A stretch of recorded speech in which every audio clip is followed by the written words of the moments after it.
क्या आपने कभी सोचा है कि किसी इंसान का वजन इतना ज्यादा हो सकता है कि वह अपने बिस्तर से हिल भी नहीं सके? आज हम आपको दुनिया की सबसे मोटी महिला मायरा रोसेल्स की कहानी बताएंगे। ये सिर्फ एक शारीरिक समस्या नहीं थी, बल्कि एक भावनात्मक और मानसिक संघर्ष भी था। मायरा को कभी दुनिया की सबसे मोटी महिला माना जाता था, लेकिन उनका मोटापा उनके लिए एक बड़ा अभिशाप बन गया। उनके इस मोटापे के पीछे एक दर्दनाक भावनात्मक कहानी छिपी थी, जिसे जानकर आप सोचने पर मजबूर हो जाएंगे। आइए इस कहानी को ध्यान से सुनें। ये सिर्फ एक बॉडी ट्रांसफॉर्मेशन की कहानी नहीं है, बल्कि पूरी जिंदगी के बदलाव की कहानी है। सबसे पहले ये समझना जरूरी है कि दुनिया के सबसे मोटे इंसान कौन रहे। गिनीज वर्ल्ड रिकॉर्ड्स के अनुसार जॉन ब्रावर मिनोक दुनिया के सबसे मोटे व्यक्ति थे, जिनका वजन 635 किलो था।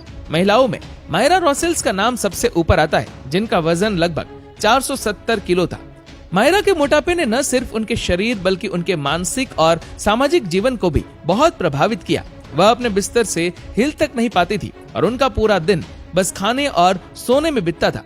लेकिन ये मोटापा आखिर कैसे शुरू हुआ? क्या उनकी सेहत इस स्थिति में उनकी अपनी गलती से पहुंची या इसके पीछे कोई और कारण था?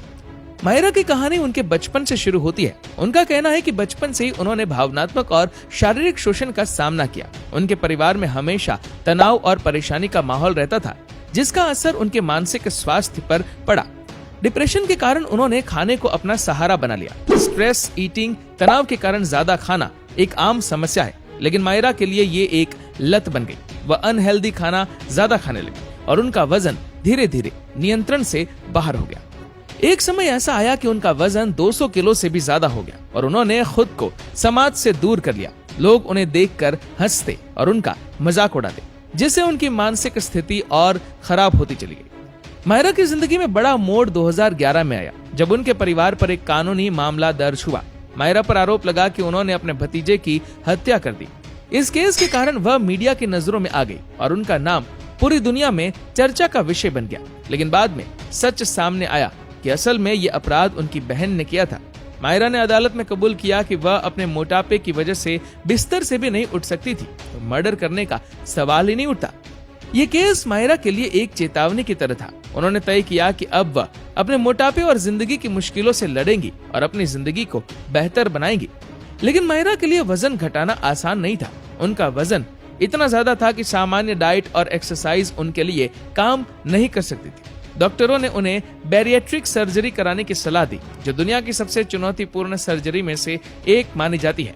सर्जरी से पहले उन्हें एक सख्त डाइट पर रखा गया, ताकि उनका वजन थोड़ा कम हो और सर्जरी सुरक्षित हो सके। सर्जरी के बाद मायरा ने लगभग 350 किलो वजन घटाया, जो एक रिकॉर्ड था। लेकिन सिर्फ शरीर बदलना काफी नहीं था, उन्हें मानसिक और भावनात्मक रूप से भी खुद को मजबूत बनाना पड़ा।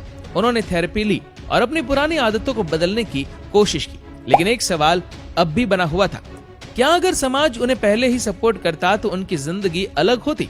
ये सवाल हम सबके लिए महत्वपूर्ण है। आज भी हम लोग शारीरिक बनावट को लेकर बहुत ज्यादा जजमेंटल होते हैं। मायरा का कहना था कि उनका सबसे बड़ा संघर्ष सिर्फ वजन घटाना नहीं था, बल्कि लोगों के नजरिए को बदलना था। आज मायरा रोसेल्स एक स्वस्थ और खुशहाल जीवन जी रही है। वह अब एक मोटिवेशनल स्पीकर बन चुकी है और लोगों को ये सिखा रही है कि शारीरिक और मानसिक संघर्षों से कैसे लड़ा जाए। उनकी कहानी हमें एक बड़ी सीख देती है। जिंदगी में कितनी भी मुश्किलें आए, अगर हम उन्हें हराने की ठान ले तो कुछ भी संभव है। दोस्तों, मायरा रोसेल्स की कहानी सिर्फ एक इंसान के बॉडी ट्रांसफॉर्मेशन की नहीं, बल्कि मानसिक और भावनात्मक संघर्ष की भी कहानी है। उन्होंने दुनिया की आलोचनाओं और अपने मोटापे को अपनी ताकत बनाया और एक नई जिंदगी की शुरुआत की।